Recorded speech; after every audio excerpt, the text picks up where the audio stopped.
Bonsoir, bienvenue dans le débat de France 24, un débat auquel vous pouvez participer via les réseaux sociaux. C'est un retournement politique auquel les Libanais sont habitués. Le chrétien Samir Jaja, leader des forces libanaises, rallie son ennemi chrétien également, comme lui, Michel Aoun, du courant patriotique libre et qui est candidat à la présidence. Un ralliement qui pourrait peut-être permettre au Liban de se trouver prochainement un président qui doit être nécessairement un chrétien selon la Constitution. Il faut savoir que cela fait 20 mois maintenant que le pays n'a plus de président et Michel Aoun est donné aujourd'hui favori face à Slimane Frangier, tous les deux issus de la coalition du 8 mars. Alors les cartes sont-elles rebattues aujourd'hui? Assistons à un changement d'alliance politique. Pourquoi le pays n'arrive-t-il pas à parvenir à un consensus pour se trouver un président? Quels sont les défis qui attendent ce nouveau président? Eh bien, on va en parler ce soir avec nos invités. Nous sommes en direct de Beyrouth avec vous, Hedi Abil Lama. Bonsoir.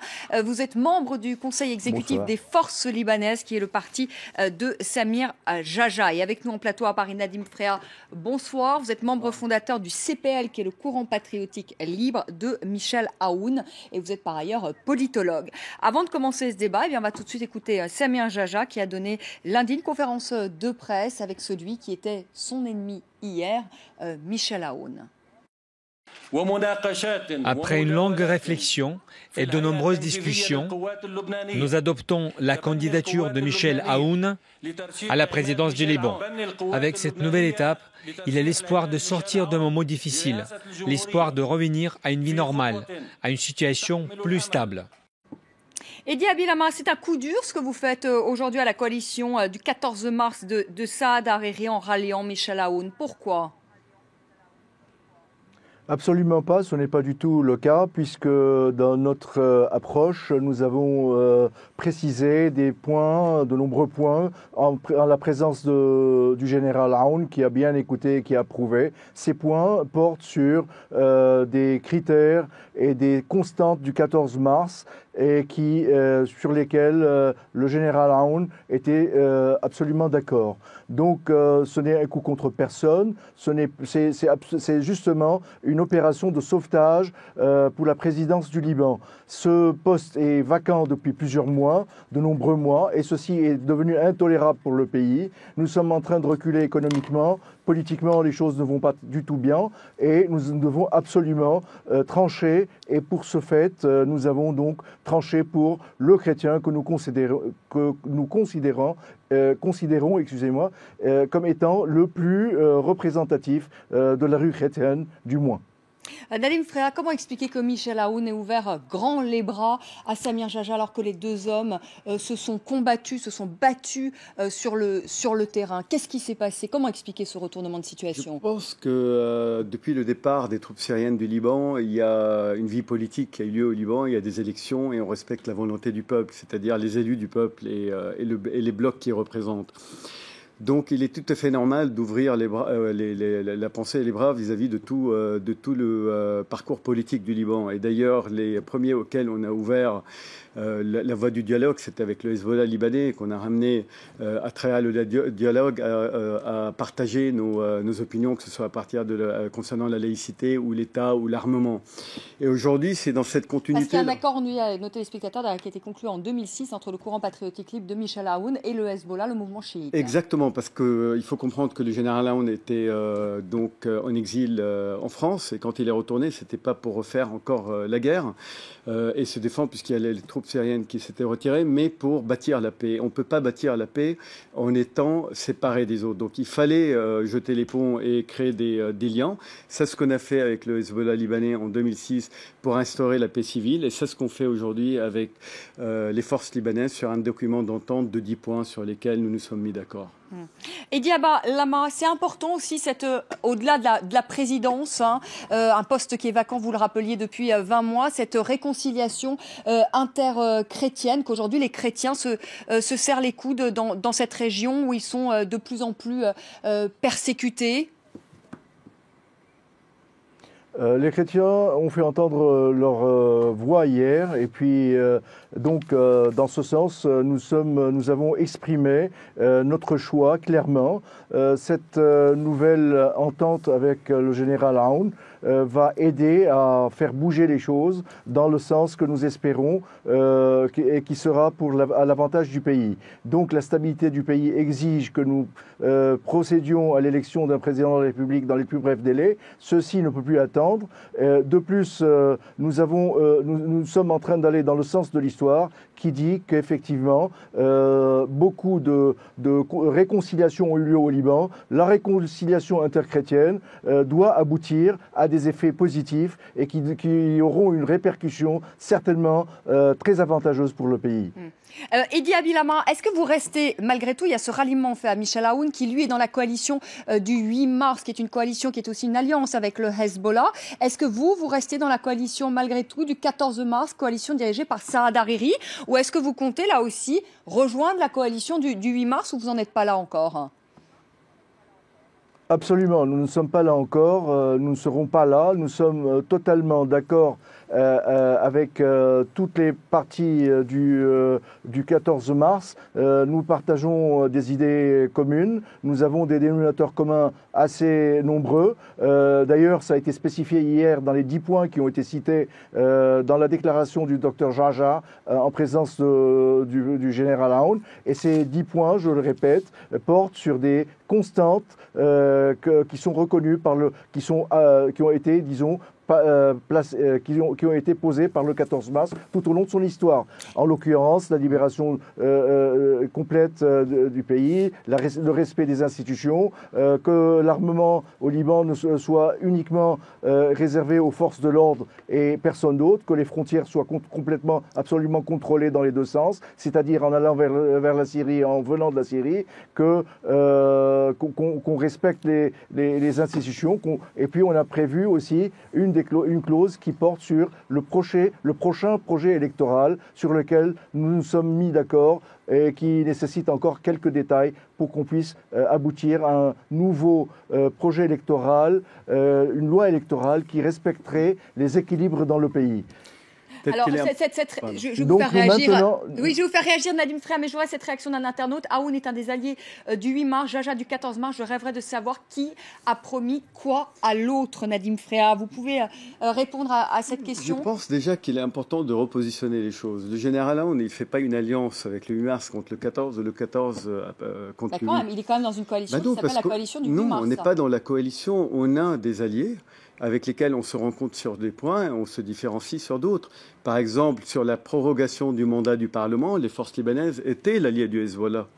Donc ça veut dire que ça dépend des points sur lesquels on se dit. En fait, c'est très mouvant finalement. C'est pas très mouvant. Le général, de par son positionnement, il est clair, ça fait 4 ans peut-être on le précise sur le plateau, mais on a tendance à catégoriser les uns dans un bloc ou dans un autre. Le point, le général... Mais ce que vous me dites ce soir, c'est qu'il n'est pas dans la coalition du 8 mars. Si je peux préciser, pardon. Mais est-ce qu'il est dans la coalition du 8 mars, oui ou non? Si je peux préciser, vous comprendrez. Le général est le point de rencontre entre le 8 mars et le 14 mars. Et du côté du 14 mars, ils ne le voient pas tous comme ça. Hein. Le côté, ils peuvent voir ce qu'ils veulent. Aujourd'hui, on est les fondateurs de l'indépendance moderne du Liban. S'il y a quelqu'un qui a combattu le Syrien lors de l'occupation, c'est... Pardon. Il faut que je puisse continuer par contre mes mots parce que j'ai pas la même chance que mon interlocuteur. Aujourd'hui, il y a des titres dans les journaux, il y a la réalité. Les titres dans les journaux, c'est pro-syrien, pro-Hezbollah et pro-reste. La réalité, c'est que le seul qui ait combattu les Syriens sur le terrain, c'est le général Aoun. Et ça, on ne peut pas le nier. Oui, mais depuis, il a fait volte-face. Il n'a pas fait volte-face. Les Syriens sont sortis du Liban. On ne va pas refaire la guerre en Syrie. D'accord. Et concernant le régime de Damas, est-ce qu'il soutient aujourd'hui ce régime de Damas, Bachar el-Assad? Est-ce qu'il le soutient? Oui ou non? Tout le monde soutient. La France soutient Bachar el-Assad aujourd'hui. Oui, non, mais au Liban, les États-Unis, pourquoi voulez-vous qu'on fasse la guerre? Ne dites pas, Nadim Frère, pardonnez-moi, là je vous reprends là-dessus. Oui. La France, je suis désolée, officiellement ne soutient pas Bachar el-Assad. La France demande le départ de Bachar el-Assad. Aujourd'hui, le général Aoun, que demande-t-il? C'est pas le cas. Après les attentats du Bataclan, je pense qu'il y a eu un volte-face au niveau de la politique française. Non, il n'y a pas eu. Au Moyen-Orient, et aujourd'hui, on est parti. Je suis désolée, officiellement, en tout cas, la France ne soutient pas Bachar el-Assad. D'un côté prioritaire clair, c'est-à-dire, aujourd'hui, c'est pas le débat Bachar al-Assad dans tous les cas, on est parti d'une idée qu'il fallait qu'il parte à l'idée que c'était pas la priorité, mais c'était Daesh la priorité. Donc aujourd'hui, pour nous, on n'est pas là, les Libanais, à avoir terminé la guerre qui était au Liban pour aller combattre ailleurs et pour le compte d'autres nations et pour d'autres intérêts. Notre intérêt, c'est de stabiliser le pays et c'est sur ces points-là qu'on s'est mis d'accord avec les forces libanaises. C'est sur ces mêmes points, puisque la moitié une grande partie des éléments des 10 points qui ont été mentionnés par M. Abil-Lama sont déjà dans le document d'entente d'une manière ou d'une autre. Donc forcément qu'on est en train de rassembler autour d'un même concept. Alors un mot quand même, Edi Abil-Lama dit « Je ne veux pas qu'on touche aux institutions ». Michel Aoun, le courant patriotique libre, était pour l'élection, par exemple, du président de la République au suffrage universel et revenir sur les accords de Taïf qui prévoient une répartition confessionnelle du pouvoir au Liban. Est-ce que là, c'est un point de désaccord, Edi Abil-Lama, que vous êtes... précise. Le général Aoun, il avait proposé ça quand il y avait un blocage institutionnel. Il avait dit de deux manières. C'est plus d'actualité aujourd'hui. C'est pas que c'est plus. On peut redébattre tous ensemble, mais à un moment donné, vous avez un blocage institutionnel. La présidence de la République, on n'a pas de président, on n'a pas de parlement.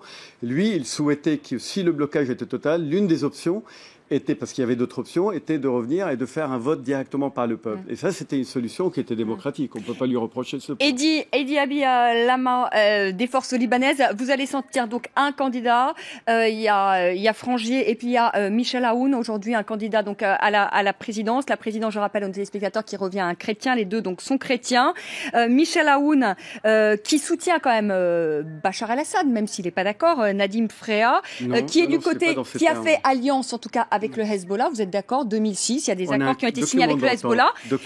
Est-ce que vous êtes dans cette ligne-là, Edi Abil-Lama, où vous dites finalement c'est quand même là où s'arrête où se trouve la frontière entre les forces libanaises et le courant patriotique libre de Michel Aoun? Tant que le courant patriotique approuve les 10 points qui ont été énoncés hier, dont notamment le respect des accords de Taïf et le respect de la constitution libanaise et son application comme il devrait se faire. Donc la ligne qui nous sépare, c'est justement, qui nous rapproche, je pourrais dire, c'est les 10 points sur lesquels on s'est mis d'accord. Bien entendu, nous sommes aussi un parti qui s'est battu contre le Syrien pendant très longtemps. Nous sommes toujours contre le régime de Bachar el-Assad. Nous n'approuvons pas du tout son influence sur le Liban par l'intermédiaire de ses alliés libanais. C'est des points, bien entendu, de désaccord avec la partie du 8 mars, mais nous sommes retrouvés avec le général Aoun sur de nombreux points communs. Les dénominateurs communs portent sur les points que j'ai cités, et ces dénominateurs communs permettront de faire arriver le général Aoun à la présidence. Je vais peut-être un peu préciser la position du général Aoun, si vous le permettez. Le général Aoun, concernant la Syrie, il a été très clair. C'est-à-dire, on se met sous l'article 8 de la charte de la Ligue arabe, qui est celle de la non-intervenance dans la gouvernance d'un pays limitrophe et d'un pays arabe. Donc ça, ce n'est pas nous qui le définissons, c'est la charte de la Ligue arabe. Donc à partir de là, on n'est pas avec ou contre, on est là pour qu'il y ait une pacification du conflit en Syrie, on l'écrit depuis le début. Et au cas où il y a un changement, si vous le permettez un instant, et s'il y a un changement en Syrie, ça serait certainement pas pour remplacer Bachar el-Assad par l'État islamique, ni par toutes les milices qui sont islamistes et dont aucun n'a un projet laïque aujourd'hui et dont tous se battent à mettre les chrétiens et les minorités hors de leur pays et à éliminer toute force démocratique qui sont des sunnites ou chiites ou autres. Donc c'est dans ce contexte-là qu'on se positionne. Il faut pas changer la donne. Quant au mot alliance, chaque fois qu'il y a un document d'entente avec le Hezbollah, c'est là-dessus où je me révolte, on dit alliance. Mais aujourd'hui, il y a un document d'entente avec les forces libanaises. Pourquoi on n'utilise pas le mot alliance? Il y avait quand même un gouvernement dans lequel il y avait le courant patriotique libre et également des membres du Hezbollah. Les autres aussi. Aujourd'hui, c'est ce qu'on appelle une alliance. Non, le gouvernement des Libanais, pour ceux qui comprennent un peu la situation un peu complexe du Liban, c'est que toutes les partis politiques sont représentés au sein du gouvernement. On n'a pas une majorité, une opposition. Donc aujourd'hui, il y a le Hezbollah, il y a le courant patriotique libre, il y a les phalangistes, les seuls à être à l'extérieur, c'est les forces libanaises, mais parce que c'est leur décision. Donc il y a tous les partis qui sont présents. Et le Hezbollah, quand il y a eu un rapprochement entre le Hezbollah et le général Aoun, c'était le Hezbollah qui avait quitté le gouvernement pour venir rallier le général Aoun, et non pas le contraire. Donc aujourd'hui, on comprend beaucoup plus le positionnement conciliateur du général qui représente ce pont d'entente entre les Libanais. Et c'est pour cette raison qu'on s'entend avec les forces libanaises. En tout cas, la coalition du 14 mars, la coalition de Saad Hariri, pardonnez-moi, le fils de Rafik Hariri, lui ne soutient pas la candidature de Michel Aoun, mais celle de Slimane Frangier, qui est également de la coalition du 8 mars et qui est également chrétien. Je préciserai qu'il ne soutient pas celle de Samir Jaja, c'est encore plus grave. Le docteur Samir Jaja fait partie de la coalition du 14 mars, mais il n'a pas reçu le soutien de Saad Hariri, qui justifie aujourd'hui un mouvement d'importance. Et ce qui est important à voir, c'est l'avenir, c'est pas le passé. Et dans l'avenir, aujourd'hui, le rapprochement des deux hommes, docteur Jaja et le général Aoun, ils représentent à eux deux plus de 80% de l'opinion publique chrétienne. C'est-à-dire qu'aujourd'hui, ils deviennent incontournables. Et il est très difficile pour Hariri et pour le reste du pays de passer à travers la candidature du général Aoun. Donc, ça, on verra. Hein. La candidature, normalement, ça devrait être normalement début février. Hein. Le 8 février. Le 8 février. Edi Abilama, est-ce que vous pouvez expliquer à nos téléspectateurs pourquoi jusqu'à présent, on n'est pas parvenu à élire justement un président de la République au Liban? Parce qu'il y a quand même un boycott, il me semble, des séances parlementaires. Oui, il y a eu un boycott des séances parlementaires jusqu'à maintenant. Nous avons eu plus de 30 séances parlementaires qui ont été boycottées par une partie des parlementaires. Donc, il y a eu l'impossibilité à véritablement réunir un quorum qui, lui, nécessite en première instance les 2/3 du Parlement, et ce qui a complètement paralysé la situation au niveau des présidentielles. Bien sûr, aujourd'hui, nous avons été à la solution qui peut véritablement sortir le pays de cette impasse, et cette solution nous paraît être acceptable pour l'avenir et aboutir à combler le vide de la présidentielle. Donc aujourd'hui, pour ne pas rentrer dans des polémiques sur la Syrie, bien entendu, nous avons peut-être encore des avis divergents peut-être sur la question, mais il y a beaucoup de questions sur lesquelles nous convergeons. Nous nous sommes mis d'accord sur ces questions-là hier. Nous avons mutuellement approuvé cette nomination, le fait de nommer le général Aoun, disons, candidat à la présidentielle, et puis de l'appuyer dans cette présidentielle. Donc, ces dénominateurs communs sont nombreux aujourd'hui par l'acceptation du général Aoun des différents points sur lesquels nous nous sommes mis d'accord, et ceci va relancer le circuit de l'opération d'élection qui va se faire. Qui commençait le 8 février. Alors justement... Le 8 février. Le 8 février. Nadim Fréa, je voudrais que vous répondiez à cette question. Edi Abilama rappelait qu'en fait, le président n'a pas été élu parce qu'il y a eu un boycott justement de ces séances parlementaires. Boycott à la fois par le Hezbollah et par le courant patriotique libre de Michel Aoun. Vous n'y êtes pas allé à ces séances parlementaires. C'est l'une des raisons pour lesquelles ce président n'a pas été élu. Vous en êtes en partie responsable. Est-ce que cette fois, suite à cet accord qui a été trouvé avec les forces libanaises de Samir Jaja, est-ce que vous allez y aller à ces séances parlementaires? Grave constitutionnel, c'est-à-dire c'est un Parlement qui s'est prorogé, il n'avait plus de légitimité. Et avec un Parlement qui perd sa légitimité, on ne peut pas voter pour un président libanais à la moitié des voix, plus une, où on faisait un consensus global au sein de ce Parlement qui représente l'ensemble des Libanais. Ce consensus pallie à cette problématique de prorogation, où on va vers l'électeur et on fait les élections. Donc aujourd'hui, on va vers ce consensus-là. S'il y a un consensus, le général Aoun ne viendra jamais avec la moitié des voix plus une. On n'est pas là pour ça. On est pour créer un consensus et rassembler les Libanais. Si alors, ce consensus arrive... Est-ce que le Hezbollah, qui avait également boycotté ces séances parlementaires, est-ce que le Hezbollah ira voter le 8 février? Est-ce qu'il sera là, le Hezbollah? Moi, j'ai une intime conviction que le Hezbollah, il sera là. Il y aura, je ne sais pas si c'est le 8 février, mais au final, il y aura même le parti du futur qui viendra et en grande partie votera pour le général. La problématique essentielle aujourd'hui par rapport à l'appui de Dr Jaja, c'est l'Arabie Saoudite.